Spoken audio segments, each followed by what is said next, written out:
Manoj Kumar. I am senior consultant in gastroenterology practicing in Delhi. WHO 28th जुलाई को hepatitis day observe करता है.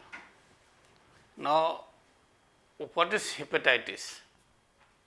लोग भी अक्सर कॉमन लोग बात करते हैं hepatitis. Hepatitis means inflammation of liver, मतलब लिवर के सेल्स का इन्फ्लेमेशन हो रहा है. अगर कहीं का इन्फ्लेमेशन होएगा तो लिवर सेल में डैमेज हो सकता है. अब ये हेपेटाइटिस होता क्यों है ये जानना बहुत ज़रूरी है. हेपेटाइटिस के बहुत सारे कारण होते हैं. एक होता है वायरस, वायरल हेपेटाइटिस जिसे हम कहते हैं. उसमें आपने सुना होगा hepatitis A, B, C, D, E और भी होते हैं rare causes, rare types of viral hepatitis. तो ये हेपेटाइटिस जो है, जो कॉमनली हम लोग देखते हैं, कहते हैं किसी को जॉन्डिस हो गया है, तो वो जो होता है they are caused by these viral agents. So this is called acute viral hepatitis. Hepatitis can be caused by other things also like alcohol. Alcohol एक इम्पॉर्टेंट कॉज होता है हेपेटाइटिस का, लीवर में इन्फ्लेमेशन का, लीवर में damage का. और भी कुछ रेयर कॉजेज होते हैं जिसमें कि हम लोग कह सकते हैं मेटाबॉलिक कॉजेज और कॉन्जेनाइटल कॉजेज. सो हेपेटाइटिस अगर किसी को हो गया तो उससे कॉन्सिक्वेंसेस क्या हो सकते हैं. अगर किसी को हेपेटाइटिस हो गया तो कॉन्सिक्वेंसेस में भी एक्यूट और क्रॉनिक. एक्यूट का मतलब है एक्यूट में लीवर फेलियर हो सकता है पेशेंट को, और अगर लीवर फेलियर हो सकता है तो पेशेंट को स्पेशलाइज्ड केयर की ज़रूरत पड़ती है, स्पेशलाइज्ड हॉस्पिटल में जाना पड़ता है. और इसमें लीवर फेलियर हो जाता है जिसकी हम लोग कहते हैं एक्यूट लीवर फेलियर. ऐसे कंडीशन में पेशेंट की जान भी जा सकती है. और दूसरा जो रिजल्ट होता है, कॉन्सिक्वेंस होता है इसका, वो होता है क्रॉनिक कॉन्सिक्वेंसेस. क्रॉनिक कॉन्सिक्वेंसेस हर एक हेपेटाइटिस में नहीं होता है. जैसे हेपेटाइटिस बी होता है, हेपेटाइटिस सी होता है, अल्कोहल की वजह से जो हेपेटाइटिस होता है, कुछ मेटाबॉलिक कॉजेज की वजह से जो हेपेटाइटिस होता है, उसके क्रॉनिक कॉन्सिक्वेंसेस होते हैं. क्रॉनिक का मतलब लीवर में धीरे धीरे करके क्रॉनिक डैमेज हो जाता है, और in that condition liver is called chronic liver disease, जिसमें पेशेंट को क्रॉनिकली डैमेज होता है. इसको आप क्रॉनिक लिवर डिजीज बोलते हैं, या पेशेंट को सिरोसिस ऑफ लिवर बोलते हैं. और जब पेशेंट को सिरोसिस ऑफ लिवर बोलते हैं तो उसके बहुत सारे प्रॉब्लम्स होती हैं. उसमें पेशेंट को पेट में पानी, पैर में पानी जमा होता है जिसको एसाइटिस और एडिमा कहते हैं. पेशेंट को ब्लीडिंग हो सकता है मुंह से, पेशेंट कोमा में जा सकते हैं. और फाइनली अगर डिजीज प्रोग्रेस करता है तो इसमें पेशेंट को लीवर ट्रांसप्लांटेशन ही कराना पड़ता है. कुछ चीज़ों में जैसे अगर हेपेटाइटिस जो है अल्कोहल की वजह से है तो इमीडिएटली अगर अल्कोहल बंद कर दिया जाए, खास करके अर्ली स्टेज में, तो पेशेंट की रिकवरी हो सकती है, लीवर वापस जा सकता है. तो अगर किसी की वजह से, अल्कोहल की वजह से लीवर ख़राब हो रहा तो उसका समझिए कोई ख़ास ट्रीटमेंट नहीं है. एक ही ट्रीटमेंट है कि पेशेंट को अल्कोहल छोड़ना है इमीडिएटली जब से पता चल गया. जो वायरस के कॉजेज होते हैं उसमें सारे वायरसेस नहीं करते हैं क्रॉनिक डैमेज. उसमें हेपेटाइटिस बी होता है, हेपेटाइटिस सी होता है, जिससे कि क्रॉनिक लिवर डिजीज होता है, पेशेंट सिरोसिस में चला जाता है.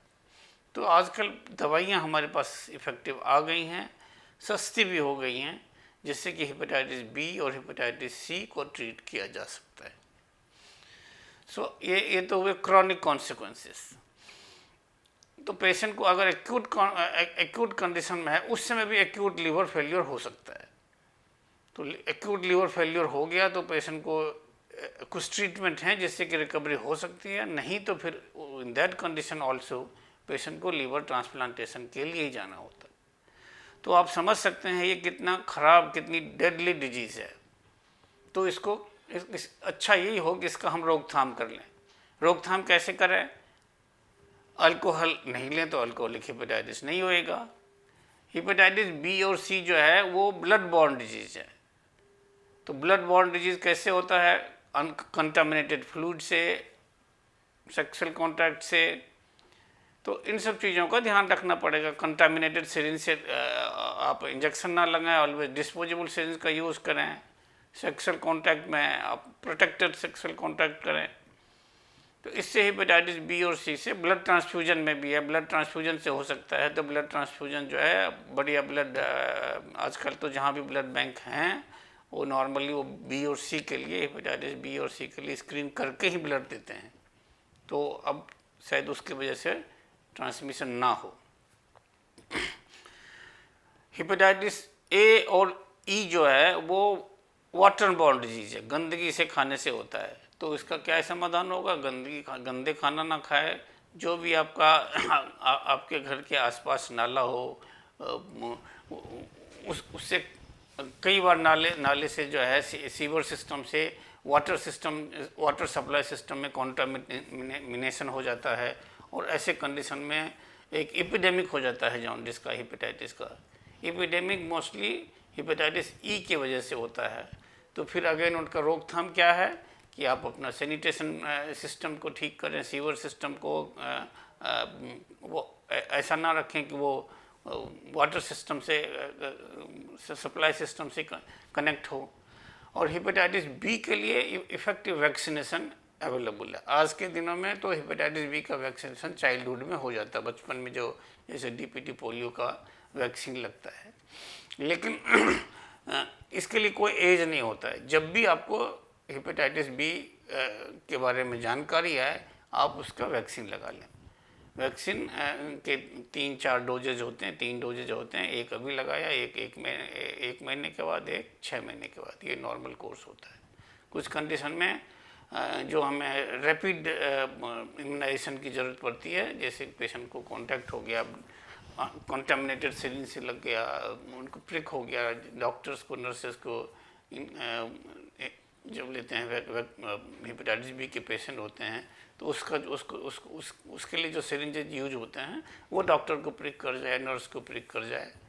जब मदर इन्फेक्टेड होता है तो फिर बेबी के लिए प्रोटेक्शन करना पड़ता है। बेबी को एक जन्म के विदिन 1 वीक वैक्सीन देना पड़ता है और विदिन 24 आवर्स उनको इम्यूनोग्लोबिन देना पड़ता है हेपेटाइटिस बी के अगेंस्ट। तो ये तो काम डॉक्टरों का है, ये डॉक्टर करते हैं हॉस्पिटल में। जब डिलीवरी होती है तो ये सब किया जाता है। तो ये सब चीज़ें हैं जिससे कि हेपेटाइटिस को की रोकथाम की जाती है। और बाकी जो हेपेटाइटिस के लिए ट्रीटमेंट है वो तो डॉक्टर करेंगे। तो डॉक्टर अपना हॉस्पिटल में आप जाएंगे, डॉक्टर्स के पास। जैसे ही आपको लगे कि कोई कहे कि हेपेटाइटिस है तो आप डॉक्टर के पास जाएं। हेपेटाइटिस जब भी हो तो हेपेटाइटिस जो कॉमन कॉज होता है हेपेटाइटिस बी, सी, ए, ई का, उसमें जो क्या होता है पेशेंट को जॉन्डिस होता है। पेशेंट समझता है उसको जॉन्डिस हो गया, बट जॉन्डिस इज ए लक्षण। जॉन्डिस जो है एक लक्षण है, वो डिजीज जो है उसका हेपेटाइटिस है। तो ये जो जॉन्डिस होता है उसका सेल्फ लिमिटिंग ट्रीटमेंट होता है। लोग गांव में झाड़ फूंक करके, माला पहना करके ट्रीट कर देते हैं। वो तो सेल्फ लिमिटिंग डिजीज है, आप कुछ करें या ना करें चला जाता है। तो उसका क्रेडिट जो है माला को चला जाता है, उसका क्रेडिट जो झाड़ फूंक को चला जाता है। तो अगर हेपेटाइटिस हो तो उसका ट्रीटमेंट जरूर कराएं। उसका कोई ट्रीटमेंट डॉक्टर देगा। ट्रीटमेंट उसका ट्रीटमेंट का मतलब ये है कि जैसे पेशेंट को अगर कोई जो प्रॉब्लम हो रही हो, वॉमिटिंग हो रहा हो, तो डॉक्टर उसको एडमिट कर लेता है अस्पताल में। फिर उसको IV फ्लूइड देता है। वॉमिटिंग हो रहा है उसका ट्रीटमेंट देता है। फीवर हो रहा है उसका ट्रीटमेंट देता है। और ये जानना ज़रूरी है कि जॉन्डिस जो है किस वजह से हुआ, हेपेटाइटिस जो किस तरह का है। अगर हेपेटाइटिस बी है तो डॉक्टर उसको फॉलो करेगा देर तक, जब तक कि उसके शरीर से हेपेटाइटिस बी का कीटाणु खत्म ना हो जाए। हेपेटाइटिस ए हो, हेपेटाइटिस ई हो तो अपने आप ख़त्म हो जाता है। सो यही मैं देना चाहूँगा पब्लिक को संदेश आज की तारीख में कि जो हमने प्रोटेक्शन के बारे में बताया, प्रिवेंशन के बारे में बताया, उस पर आप लोगों को ध्यान देना। बाकी तो हमारा काम है, हम डॉक्टर्स हैं, हम लिवर स्पेशलिस्ट हैं, हमारे पास आइएगा, will take care of it. Thank you.